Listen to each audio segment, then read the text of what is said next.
It's time to take command with former NFL tight end Logan Paulsen and former Commanders beat reporter Craig Hoffman. What's up? What's happening? Welcome in to the Take Command podcast. That's Logan Paulsen. I am Craig Hoffman. And in just mere moments, Logan, Jim Nagy from the Senior Bowl is going to join us. Yeah, that's really exciting. I mean, obviously that's the path of the draft starts in Mobile, and there's a reason that they say that.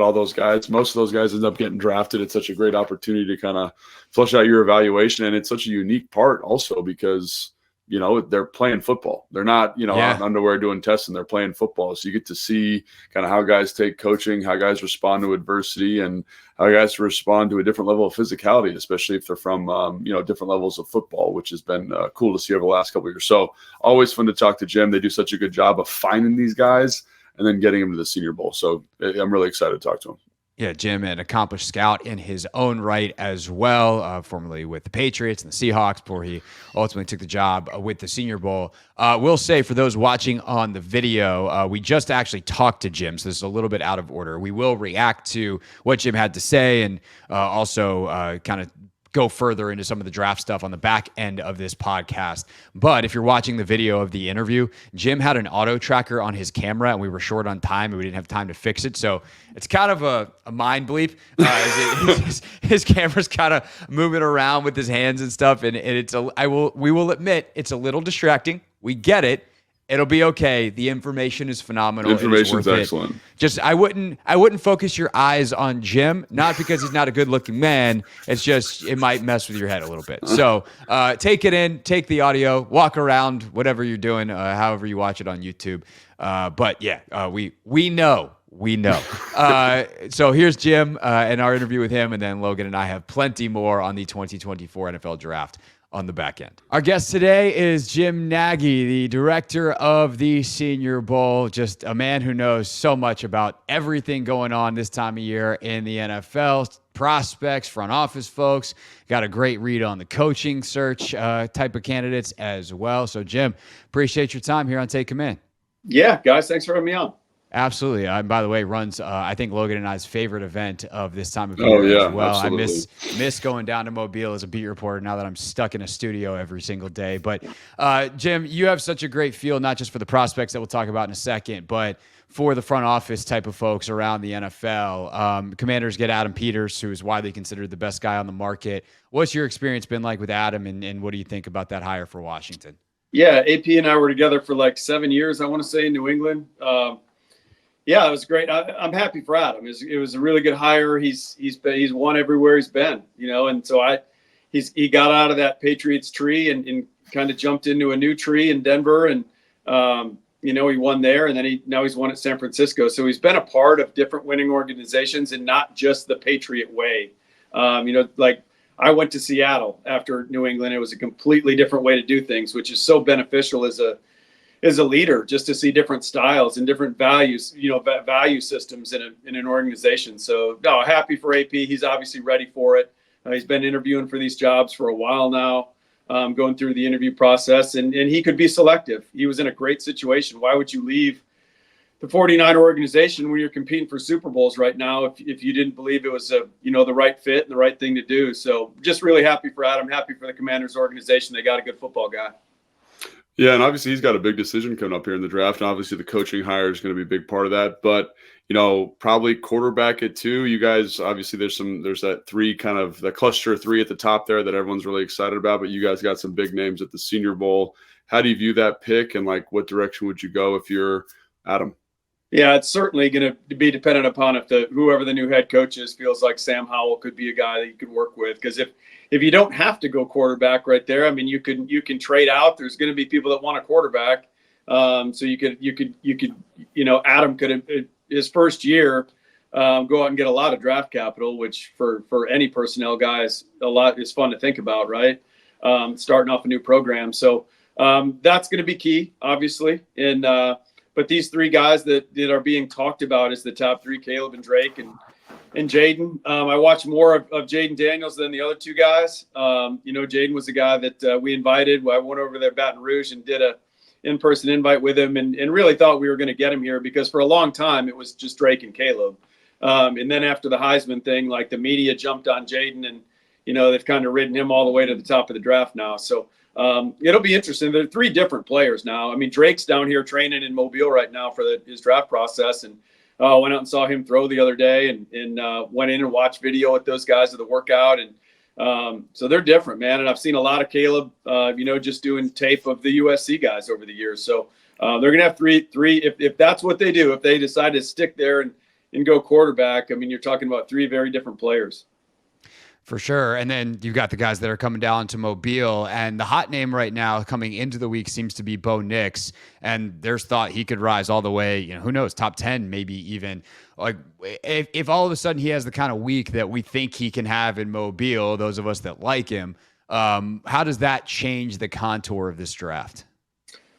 Well, it just brings more quarterbacks into play early. You're probably going to see more movement in terms of the draft. You're going to maybe see some teams trading around, that sort of thing. But yeah, and to me, I've always liked Bo. Had a lot of exposure to him down here in the state of Alabama when he was a high school player. He's the last guy in our state that's won back-to-back state titles at the 7A level, which is our biggest level of high school football down here.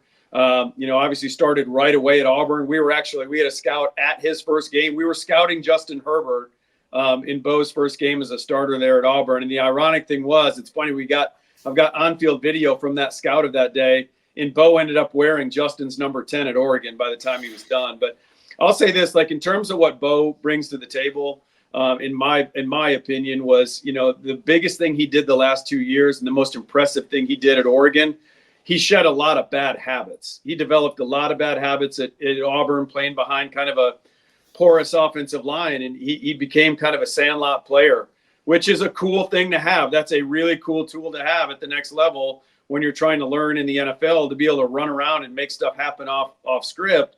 And he did that at Auburn, but then he goes to Eugene and they really rein him in, and he because mechanically he broke down, decision making he broke down, and he really reined it in and shed some bad habits in really 1 year, and then and had a couple different coordinators in Eugene. So there's a lot to like, man. I'll say this, like, he is all about football when out, because he's training down here as well with Drake May, and to be around those 2 guys. And his dad was actually out there watching his dad just won another 7A state title down here this year. So it is a football family, man. This dude is all about football and all about competing. And the teams are going to love that, right? Like the other 3 guys decided they didn't want to do this. I mean, this kid is going to take every opportunity to compete. So he is just a football guy all the way. So I know, like, the interview part of the process is going to be really good to him. Yeah, that's what it sounds like. I mean, when you hear people talk about people that love ball, I mean, especially scouts and people who've been around it, obviously it kind of speaks to something that's like that, kind of that intangible quality. It's always fun to talk about. But you also have some other really interesting quarterbacks down there. You got Joe Milton, and you got the guy from, I forget his name at the moment, Tulsa, is that right? Yeah, Michael Pratt from Tulane. He's the sleeper. Yeah, that are very kind of talented. They all have their own warts. It just, credit to you, man. You guys seem to get very, very talented people every single year. What do you think about those guys, and what do you think about the rest of the quarterback class? Spencer Rattler also in that group. Yeah, I would say, just hitting them real quick, Michael Penix was a big get for us. At the start of the year, if you would have told me we could get Bo and Michael, and I thought we were going to get Jaden at one point. Those would have been the big 3 of the senior class. But Penix and Bo were kind of the faces of college football this year. They both ended up in New York. So, Michael is a great deep ball thrower, very accurate. I mean, that's hard to find. But he's also got a lot more arm strength. I mean, just because you can throw it accurately deep doesn't mean you have, a really strong arm, but he does. I mean, I can't wait for the teams to see this guy throw on a field. I saw him 3 summers ago at the Manning camp over in Thibodaux, and this dude can hum it now. So it's going to look really good on the practice field. Michael Pratt, to me, is the sleeper of the group. I think a lot of teams have starter grades on Michael Pratt. He's a group of 5 guys, so you don't hear a lot about him in the mainstream media, but this is a dude that lifted a program. I mean, he took Tulane to a Cotton Bowl win over Caleb Williams 2 years ago. They only lost 1 game in the regular season this year. He's a winner. He's accurate. He's extremely tough. He can process. Like, he does a lot of things at a high level that NFL starters do. Spencer Rattler is a guy that, and I've said this on some other podcasts, like, there's always guys in the draft that that when you talk to guys in the league, I'm like, okay, the league's way higher on this guy than the media is right now. And usually it catches up. Like usually once we get through the process, by the time we get to April, the media talks to enough guys in the league where they catch on. The league's fired up to see Spencer Rattler here. He's another guy they think can be an NFL starter. And Joe Milton is a guy that I think he threw the ball 86 yards at the Manning camp this summer. I mean, he's got a rocket launcher for an arm. He'll have the strongest arm down here probably since like Josh Allen and Justin Herbert. He's in that category of like arm strength. So he'll be a lot of fun to watch as well. So it's a really cool group of players. On the other side of the ball, I think one of the biggest needs for Washington is to find a premier edge. They obviously traded away Chase and Montez at the deadline. How does that class look overall, and who are some of the names to watch next week for you guys down in Mobile? I would say it's a thin group, compared to past years. You're going to have to go get one up high if you're going to get one. You're not going to get much if you wait. It really thinned out for us for the Senior Bowl. It really did. I mean, there was maybe 5, 6, 7 guys, and then a huge cliff on our board. So Latu is coming to the Senior Bowl. He's got a chance to be our highest drafted player this year. Last year, Darnell Wright was our highest paid player at number 10 overall. Latu is a guy that, bottom line, he knows how to rush the passer, man. Like he knows how to set guys up. He's got a really good feel for it. He's a guy that's never out of a rush. Like you can cut him off and stymie him, and he just knows how to stay in it and counter and work a second or sometimes third move, and he plays his tail off. So it's not like he's just like this technician. Right. So he's a really accomplished pass rusher. And then some other guys down here. Marshawn Nealand is a name that I think people are going to learn coming out of Senior Bowl week. Adisa Isaac at Penn State. And Chris Braswell is a guy at Alabama that really got overshadowed the last 2 years by Will Anderson and Dallas Turner. But I've seen Chris's name in some of these mock first-round drafts, and he probably belongs up there. He's going to test well at the combine. He's one of the rare 5-star guys at Bama that didn't play right away and really had to earn his time and bide his time to get on the field. And then when he did, he really had a breakout year this year as a senior. So those are a few names. I think Braswell and Latu will probably go the highest of the group, and who knows, maybe Nealon and Adisa will sneak up there too in the second round. Yeah, obviously Washington's picking there in the second round, and there's the guys that I think are interesting from a height, weight, speed standpoint in that group, like Darius Robinson and Miles Cole from Texas Tech. What do you think about those guys? And in terms of edge and just from having traits, could they elevate their draft stock with a good performance at the Senior Bowl? Yeah, I think I didn't mention those guys because I think they're probably more like 5 techniques. Interesting. Yeah, they are big guys. They're big body guys for sure. They're big body guys. And Missouri played Darius Robinson out there on the edge this year. So he was like a jumbo edge for those guys. And I do think he runs well enough where he could do that. My last team I worked for was the Seahawks, and we had a Leo position in our 4-3 defense that Bruce Irvin played. I could see Darius doing that at 290 pounds. I mean, this guy, he is an absolute specimen. If you guys aren't going to make it to Mobile, if you saw this dude, the old getting off the bus deal, he's the first one off the bus. And he made a nice jump on tape this year. He was eligible for last year's Senior Bowl, kind of fell right below the line. We had him in the 5th round. I think he's definitely going on day 2 this year. And then Miles Cole is going to be the longest guy in the draft. He's got an 87-inch wingspan. It's really freaky. So, and he's a guy that can kind of move up and down the front. So it'll be a big week for Miles. I think, people question instincts a little bit with Miles, but he's going to test really well. He's super long. So in a league that's just valuing traits more and more year in and year out, Miles Cole is not going to fall to. If he does make it to day 3, he probably will make it to day 3. But I don't see him lasting very long on day 3. Yeah, Logan will be down there. He will have to get our bus report. I will merely sit here in this chair and ask him for the bus report. Last thing for you, Jim, probably. We might be able to squeak in one more tight on time here on the way out. I saw your tweet last week about kind of the depth of this draft. There is a ton at the top, and I think people have been obsessed with the top of this draft because of how strong the quarterback class is, et cetera. Obviously, in Washington, we're psyched because we're at the top. But it does apparently really thin out. How unique is this kind of draft class in that way? And how do you think it ultimately affects the draft with teams potentially trading out on day 3 and trying to maybe get some more picks in the future? Yeah, this is an hour-long answer, so we're going to have to pick this up on another episode. Deal, no, done. It was a really strange dynamic, guys. I'll try to pull it together as quickly as I can. Like, we can bring underclassmen this year, so that was a different dynamic. So in terms of like the invite process, we couldn't just invite 120 or 130 seniors right out of the chute. We had to like reserve certain roster spots at each position, and then kind of play the waiting game to see who was going to come out, and then if we could get them in the game or not. So what happened was, when guys weren't getting invites in December, a lot of these guys kind of, and this is from agents, this isn't me like pontificating, this is from the agent community telling me what happened and what coaches have told me what happened. Some players like push the panic button, that like, oh my, that didn't get a Senior Bowl invite, like that must mean the league doesn't value me.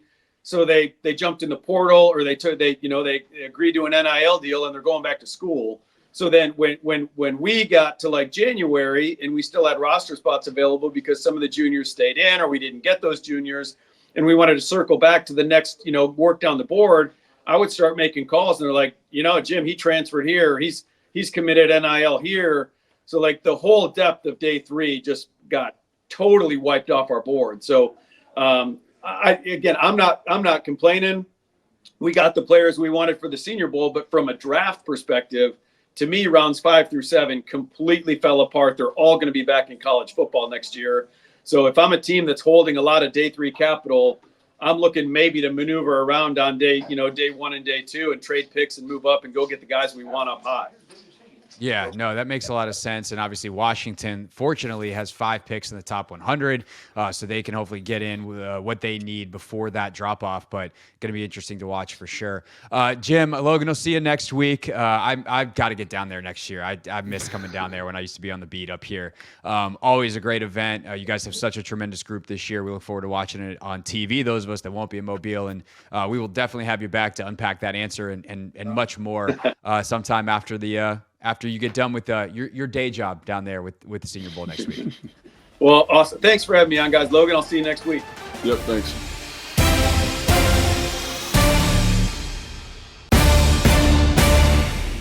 Our thanks again to Jim Nagy, Senior Director of the Senior Bowl in Mobile, Alabama. The draft starts in Mobile.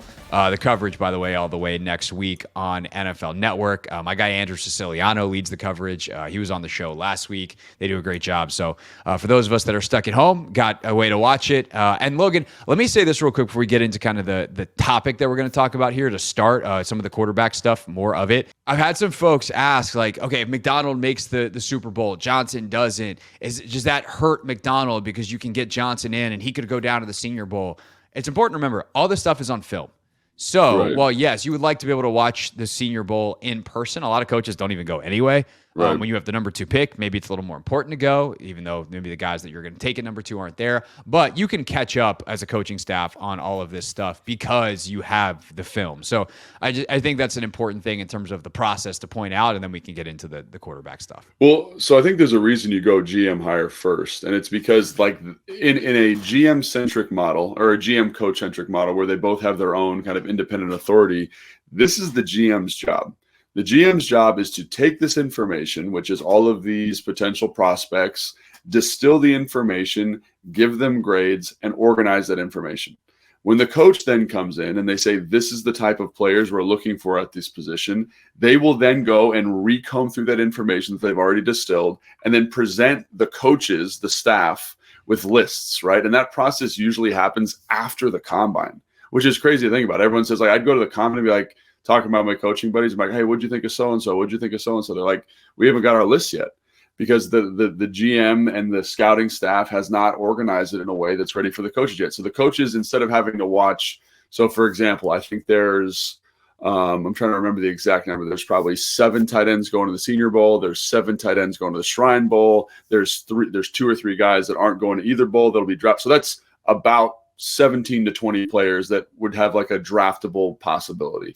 The coaches don't need to watch all those guys. The scouts go through them and they say, here are 10 guys we need you to watch. Here are 5 guys we need to watch. Right. And these are the ones that fit our system, that fit what you want out of a tight end. We've eliminated the other ones for you. And that's one of the things, like, I feel a certain level of sympathy for Ron. Maybe I shouldn't because he did to himself. But as the coach and the GM, it's a lot of stuff to distill. And so this is one of the benefits of this model. You have someone in place. I think Josh Harris said it best when he was like, it's an 80-hour job week to be a GM, and this is why. I have to get through this information, distill this information, categorize it all in a way that I want. Like I think in the Nagy conversation, I think you brought up a great point. I have 2 guys that I have classified as defensive ends, right? Because I think they could play defensive ends in a 4-down structure like the one that was here last year with Jack Del Rio and Ron Rivera. But he was like, I have them classified as 5 techniques. And I think that's totally reasonable, but that's something a GM would do. Like GM Logan Paulson says these guys are potential edge players.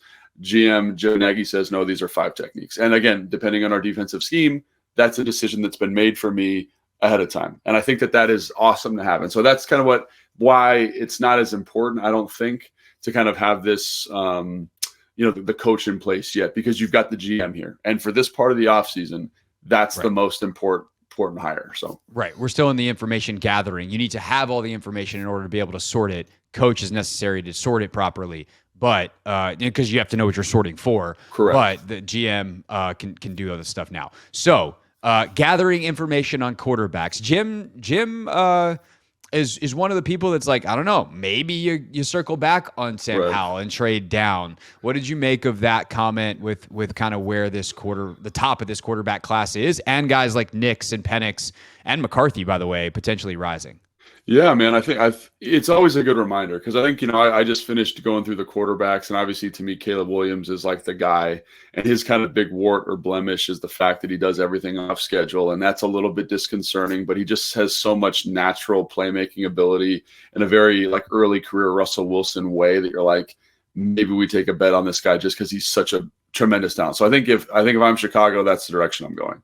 And then, like on the last podcast, I alluded to the fact that I'm a Daniels guy right now. I think his athletic upside, his accuracy, his playmaking ability probably puts him ahead of Drake May for me. But the thing that he brought up, which I thought was really fascinating, and it's a good thing to remind yourself as a talent evaluator, is like, if you don't love that guy, like let's say for example, I'm not in love with Jaden Daniels or Drake May or Bo Nix, whoever is the kind of quarterback class of this year.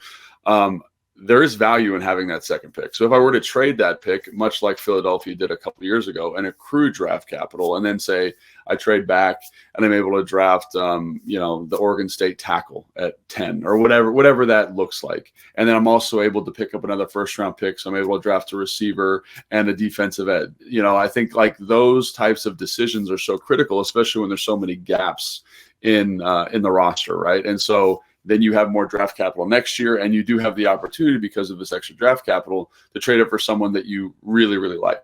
I don't see that happening. Again, I haven't done any evaluation of the 2025 draft class because I'm not that much of a psycho, but it seems like these 3 guys are pretty good players. Like these guys are pretty good compared to last year, compared to the year before. Like I have a pretty high grade on them. So, and again, like I also think it's important to note, like I like Bo Nix's tape at Oregon, obviously at Auburn, that's a different player, but I like his tape at Oregon. And I think, the quarterback from Michigan, what's his name? JJ McCarthy. JJ McCarthy has some pro level traits, and everything you hear out of Michigan, he's going to test super well. He's been in a pro style offense. So maybe you say, hey, if we can get enough infrastructure around him, a young offense, a good OC, a guy that can help him develop, maybe those are some decisions we can make.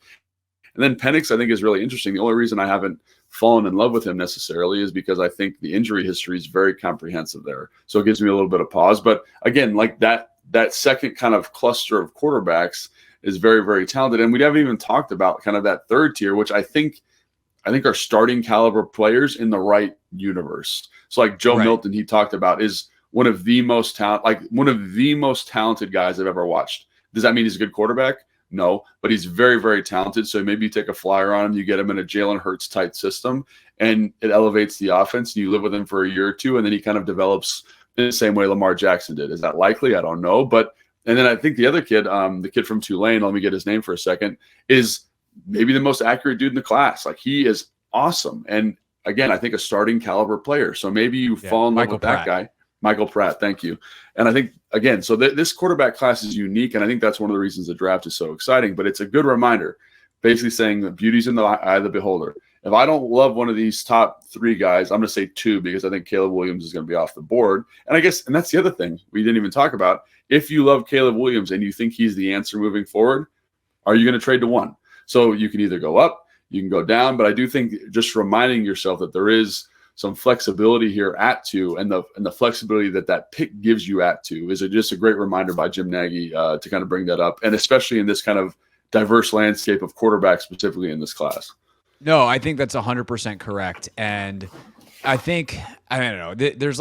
There's just so many different offshoots of this conversation, Right. One of which is I do think that while Sam Howell isn't who I'd want to bank my future on, if all of a sudden you get stuck with him and like a younger guy, Sam is still 23 years old. Right. So again, I'm not saying that you should go back to him. I've been very clear. I think he's probably best suited as a backup, and maybe that is where he's going to be for a decade of his career in the NFL, because he's smart and if he's got to make a play, break class in case of emergency guy, like he's already proven he can do that. But he's going to be younger, or he is younger than half the dudes that are about to be drafted. Correct. So if all of a sudden you circle back and you're like, yeah, the contract, we're halfway through the rookie deal, but we just don't really like any of these guys, so let's buff up the roster. Like, they're going to be better than they were this year, just with another year of experience with Sam, a more quarterback-friendly system, and a lot better roster, hopefully, around him, and then you can attack it next year. So that would be thing one. But also, you could take a quarterback with that 35th pick. Right. Who's the top quarterback in the second round, and you probably are trading out of 2 at that point and letting someone else come up and take a quarterback. In doing so, you get a top flight tackle or edge or whatever it is, and you probably get their first round pick next year. Right. And whoever that team is probably not going to be very good, because they're going to be starting Drake May or Jaden Daniels. Unless one of those guys has a breakout rookie year, you're much more likely to be Bryce Young as a rookie than you are CJ Stroud. So you probably get a really good pick in 25. You're still probably not going to be an awesome team in 24. So your pick might be high in 25. So that is kind of the Eagles' strategy of doing it is, while it seems like the right thing to do is in a quarterback-heavy class, take a quarterback when you have the number 2 pick, and the thought process is that we'll never pick this high again. You also don't want to waste this pick, because you hopefully are never going to pick this high again. And if you take a quarterback because you're supposed to, and you're not in love with that guy, to me, that's not a good pick. I also do think there's credence to the lottery ticket theory that, like, these quarterbacks evaluations are really hard. It's a bit of a crapshoot. Just take the quarterback. And if you can squint hard enough unless you just like really don't like them, if you kind of like them, it's probably worth the shot. And a guy like Jaden Daniels with his talent, or even Drake May with his natural talent. I mean, he's got the size, he's got the arm, he's got a fearlessness and a playmaking ability that's nice. Like, it's probably worth it just to take one. And if it doesn't work out, if you realize in a year you messed up, you're going to suck and you'll be right back there again. And you try again next year, a la the Cardinals with Josh Rosen and then ultimately Kyler Murray. Yeah, and I think I agree. But I also think, like, with a roster where there's a lot of growing that needs to be done, a lot of filling out that needs to be done. Like, if you were to trade back and you're able to get a tackle like the Talisi Fuaga kid from Oregon State, who is awesome, you get him at 10, and you're also able to get Latu at 15 or 16. Those are 2, what in my estimation, blue chip players. And the reason I say Latu is 16 is because he's got this medical history, right? And so you get a guy that is probably a top 10 talent, but you get him at 16. You get an edge player that you can build around. It's on a rookie deal. You get a tackle of the future, and I think you kind of say, wow, is that, in terms of our team building philosophy, is that worth it? Those are the types of questions you're going to be negotiating. And, if the price is right, like if someone comes in and says, we'll give you 4 first-round picks for the second overall pick, like, I'm done. Probably doing that. You know what I mean? And again, but if it's like, hey, 2 and a second, I'm like, let's roll the dice with quarterbacks. So I think that we're speculating tremendously here, but I think it was an important reminder for me, because I was like, they're going to go quarterback at 2. And then I was like, I think there is especially because of how this draft is allocated too. I think he also brought that up in the conversation. There are some really good football players in the top 100, like really good football players. And then after that, you're kind of like, maybe this guy's a draftable player, maybe not. And again, you got to draft somebody. So you're going to get players there, obviously. But if you just increase your hit rate in this really kind of thick upper half of the class, maybe that's not a bad idea either. And so I think it's just an important reminder that these are decisions that Adam has to make, and why it's important to have him in place, because he's got to kind of make this evaluation for himself. And he might disagree with Nagy. He might say, hey man, like, this quarterback's generational, franchise changing guy, let's take him. Or he's like, man, we're kind of on the fence. Let's fill out. And Yeah, get some it might be like, look, I know how to target a quarterback. Brock Purdy was correct. It is my latest success story. So there's different ways to do it. I will say this. I think to me the biggest question that I'm going to have by the time the draft rolls around is what's the difference? I mean, obviously not only matters what Peters thinks, but like the collective Commanders' brain trust. How big is the gap between May, Daniels, and Nix and Penix and McCarthy? Yeah. Like, because it's not that much and you don't trade back, that is reckless. Like, you have to, because someone's going to love one of those top three guys. And if you can get value for that, or like you get a New England team that you convince you're going to take their guy, and even if you swap 2 and 3, right? Like you convince them, hey man, if you really like Drake May, and it's not even that you have to convince them that you like him, you have to convince them that someone else is going to come up. Correct. And it's like, hey, we got a call from Vegas at 7. We're okay with taking their deal. We'd rather take yours if you'll give us 3. But they're gonna, if not, we're gonna trade it to 7, and they're gonna take Drake May. So if you want May, give me your offer now. That's got to be better than theirs, and you can go back from 2 to 3, still get your guy in Daniels potentially, but be willing to go back to 7. Like that is because you like Knicks, for instance. Like that is the kind of decision making that is complex. It's not very concise and doesn't make for like a good concise hot take. But like those are the decisions that we're really talking about here. So I know obviously we're as early in the process as you can be with the Senior Bowl coming next week, and you're just kind of getting through the tape portion of it. But like to you, how distinct is that divide right now? And how, why do you land on Daniels, for instance, as the top guy outside of Caleb Williams? Yeah, I mean, and I think it's kind of close. I was at that the combine prep facility, and there's all these agents walking around, and you kind of bump into one, and they say stuff. And they're like, I think Jaden Daniels should be the first guy taken, right? Like, and they're not messing around. Like they watch a lot of film, they know what's going on. And I think he's like, this guy that I was talking to was like, when it's all said and done, I think that could be a thing. And so obviously I think Jaden Daniels is excellent. And I think when you look at Jaden Daniels, the thing that jumps out to me about him and his play style is he is such a playmaker back there. And it's not a playmaker in like he's running around, which is a huge advantageous element to him. But against Alabama, he looked dominant. He's making tight window throws. He's throwing with anticipation. He's got this kind of this quality to his play, this understanding of when to run, when to throw, when to stand in the pocket that was just so high level. And then you saw the same thing against Florida. And that ceiling was so incredibly high. And I heard someone articulate this. I think it was Bucky Brooks from Dan DeJeremiah's podcast, basically say like the film this year for Drake May is not very good. I mean, it's not good. Like Jaden Daniels' film is significantly better, but you're also betting on traits. And I think it's important to remind yourself that it's a projection business.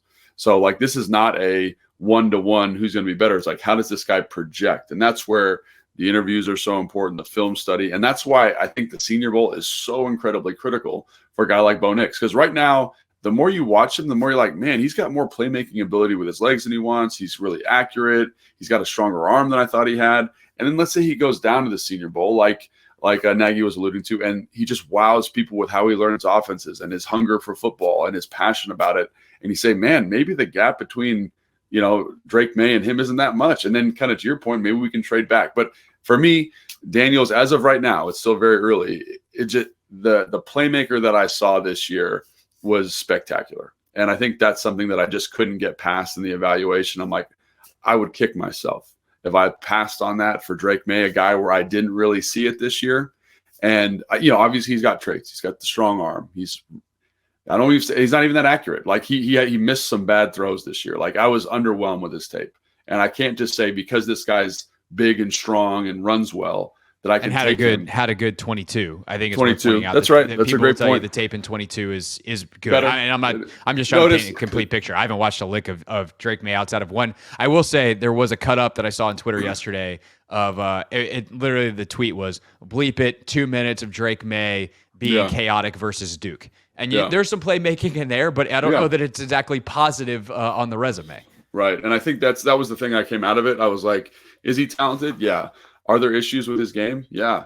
And I just prefer the playmaker at the moment. And I think a lot of teams are going to lean that way, at least at least based on the 2023 tape. And then obviously for the quarterback, the interview process is so important. But my point is that Bo Nix at the Senior Bowl, if he has the Senior Bowl week that everyone seems to think he's going to have, he could be right there in that conversation and be a top 10 pick. And I don't think it's a surprise that you see guys like Daniel Jeremiah, Brookie Books, the guys at the NFL Stock Exchange podcast, all of a sudden taking Bo Nix, who was a second-round player, and now he's kind of in that 12 to 17 range on a lot of their mocks. And I don't think that's a coincidence, because I think they're expecting him to have a big week down here in Mobile.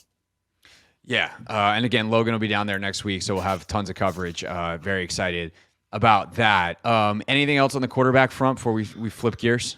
Yeah, well, I mean, I think we'd be remiss not to talk about Penix, with the game that he had against Texas. I think he's a little bit more, at least in the stuff I've seen. Now, I haven't done the same direct evaluation that I've done with those other guys we just talked about. But, when I watch, the receiver, Adunze, Roma Dunze, and I watch the other guy for number 2 there for them, and I'm just trying to get the receiver evaluations done. You see what everyone talks about, what everyone gets excited about with him, like this ability to throw the deep ball. But you also see a little bit of inconsistency with his game that I would anticipate would piss a lot of scouts off. So do I think he's a first-round talent? Yeah, but I think there's a little bit of a question about his consistency and his injury history. So if he goes down and balls out at this level, I think that's going to be really interesting. Another guy, like I mentioned him a bunch of times, obviously, is Joe Milton. Like, his tape is so crazy to watch because of the tremendous physical tools. Like, somebody's going to fall in love with it. And I'm not saying he's not going to be a first-round pick, but I could definitely see him going high in the second round, because people he's just got too much to ignore from a talent standpoint.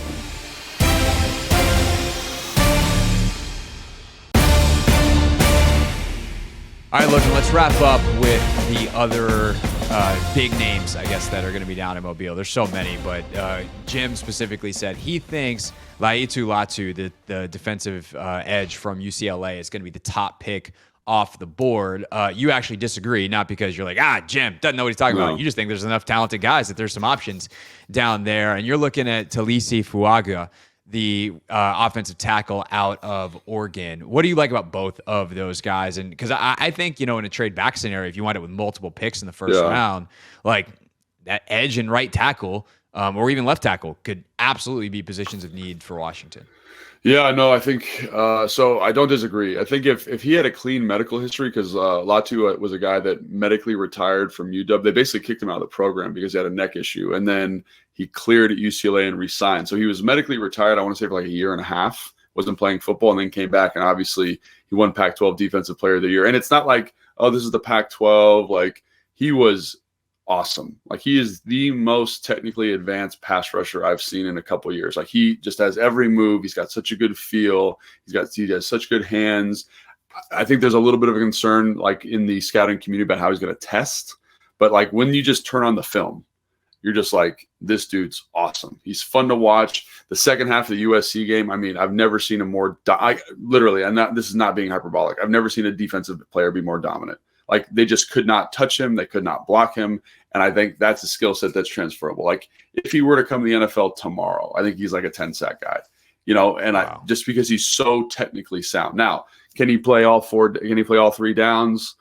I don't know. Like, he's not the biggest guy in the whole world. He's like 250 pounds, but I think he's very, very talented. But I think Fuaga, the right tackle, like, you turn on his film, he is big, he is nasty, he's strong as an ox, he's physical, he moves super well, and I just thought this guy is he's a top 2 tackle, top 3 tackle in the NFL. And I personally like him a little bit better than the Penn State guy. Fashanu, thank you. Yeah. So for me, like, I think he's probably going to go ahead because he's got clean medical. His tape's awesome. He's gotten better every single year. He's one of those kind of mauling right tackles. And so I think he's probably going to go ahead of him. But I think what I was also going to say that kind of supports Jim's point here is that edge class is so weak. It's really like Latu. It's there's a kid from from Alabama. Again, number 15 from Alabama. Turner. Yes, who's also a good player, but I don't think his film's as good. And then you're kind of like, who else? There's the Braswell kid who's a little bit stiff. He's got some ability, but he seems like a role player guy. Chop Robinson from Penn State, who has a is a one-trick pony. It's a dynamic trick now. He is explosive off the edge, but not overly polished. Feels like more of a second-round player to me.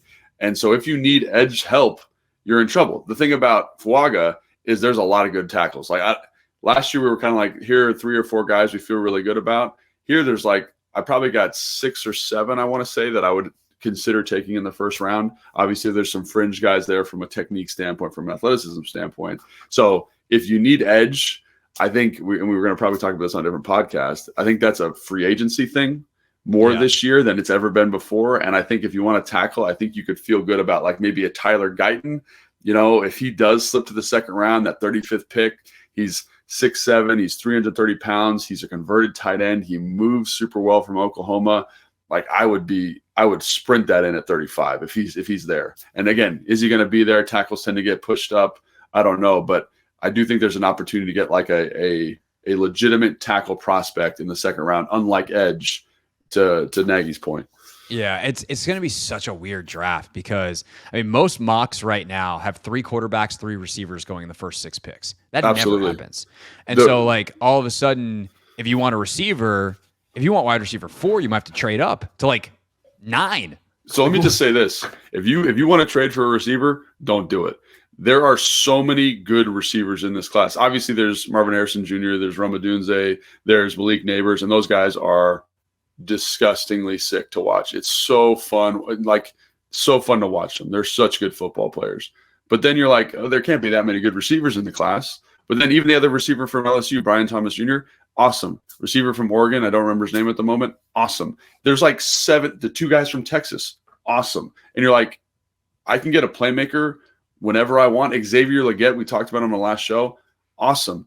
Coleman from Florida State, awesome. To me, there's issues with how he separates. Maybe kind of bumps him down boards, but you know, like there are just really good receivers in this class. I think it's reflective of the college game. So unless you think that, for example, Roma Dunze, I've heard that I've talked to some scouts who like him better than Marvin Harrison Jr. And if you think that's the guy, maybe you trade up for him. But I'm like, why? Because it's such a dense receiver class. It's like receivers and tackles very high.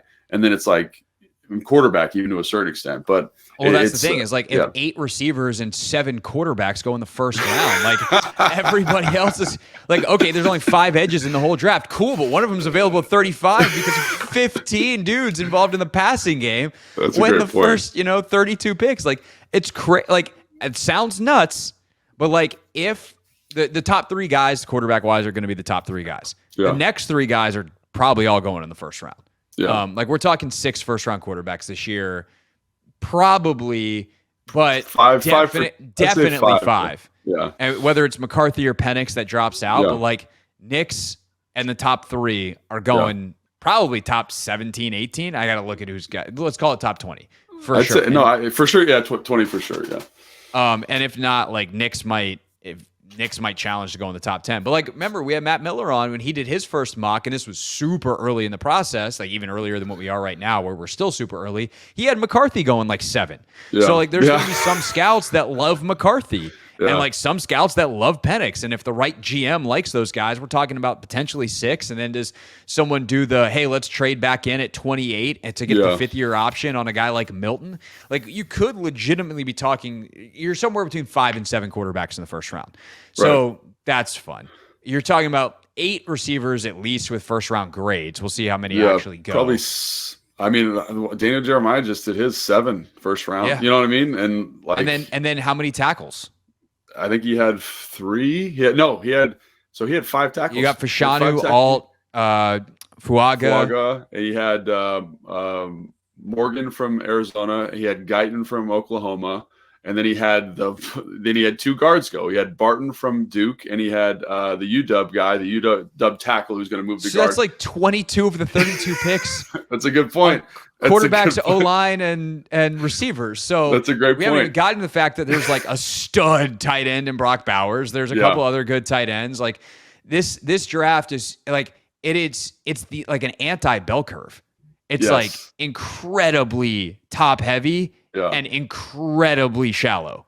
Relative like 7 round wise, it's shallow. Yes. So this is a bizarre draft. Wacky stuff is going to happen.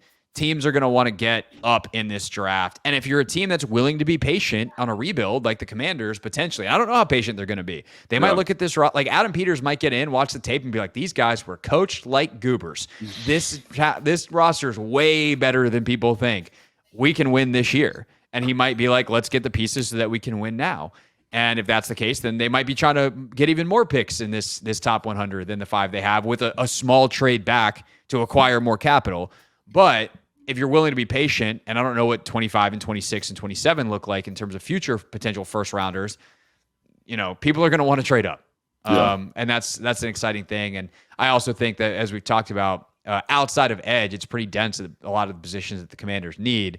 The question is, like, how do you do? And everyone does this. It's like, oh, you got to do quarterback at 2, and then offensive tackle at 35, and then this position at the Bears pick. And it's like, that's not really how it works. Right. But there is the reality of, like, in an ideal world, you get these positions at that spot, and these are the players that fall. Yeah. And I do think the other thing that I was watching running backs last night, and it's like, it might not be a deep draft from like a talent standpoint. Like, there's no like bell cow running back. But I watched 6 running backs last night, and I was like, all these dudes run sub 4.4. They're all good, tough runners, and they're all explosive play weapons. And when you look at like needs for the Commanders in terms of, Antonio Gibson leaving, everyone's like, oh, what are we going to do running back? Like, there's 6 dudes that'll be around third to 5th round that are explosive playmakers. So I think that's the other thing. Like, the composition will change as the draft moves on, but I still think there's good football players there that you can maximize some of that later round stuff. And ultimately, it comes down to, like, especially those later round guys. Do you know what to do with them? And we saw the Puka Nacua jersey behind Jim in the interview, and that's a great example. But also, if Ben Johnson winds up here, like, what they knew how to do with Jahmyr Gibbs, like, that's a great pick in the first round for Detroit, because Ben Johnson knew what to do with him. And if he's coming here, he's like, all right, I need my Jahmyr Gibbs, and that guy's not going to be a first rounder. He's going to be a 4th or 5th rounder. But if you get the right guy, like, could be a tremendous day one weapon for them. Or, if it's someone else, whatever offense they're running, whatever defense they're running. If you need a certain kind of box safety hybrid player for your defense, to Brian Branch, if you're Aaron Glenn, you maybe Quan Martin's your guy, but who's that guy? And so those targeted type of picks, the later you get, where you just say, what are the strengths of this player that fits a need for us in a very specific square peg, square hole kind of way, that becomes exciting later on in a draft. All right, next week, Logan will be in Mobile, so obviously we'll be talking draft. We will talk some free agency, though, too. Had a great conversation on the radio show with Brad Spielberger from PFF. Definitely worth checking out if you're looking for something else to listen to or watch. Go check out my interview from the Hoffman Show with Brad Spielberger on kind of the contour of this free agent class, because the Commanders, on top of having great draft capital, have $70+ million in cap space to spend. So Logan and I will get into some of that as we move forward as well. Obviously, the latest on the coaching search. Plenty to talk about all off season long here on Take Command. Thanks so much for joining us.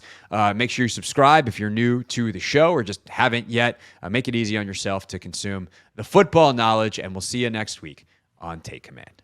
Thanks for watching this clip of Take Command. First, why don't you like it? It lets other people know that it was good, and then they should watch it too. And Logan, we have a new exclusive home for full episodes. We do. 1067 The Fans YouTube page. Go check it out and please subscribe. Yeah, do what Logan said. Do it. Very, very smart.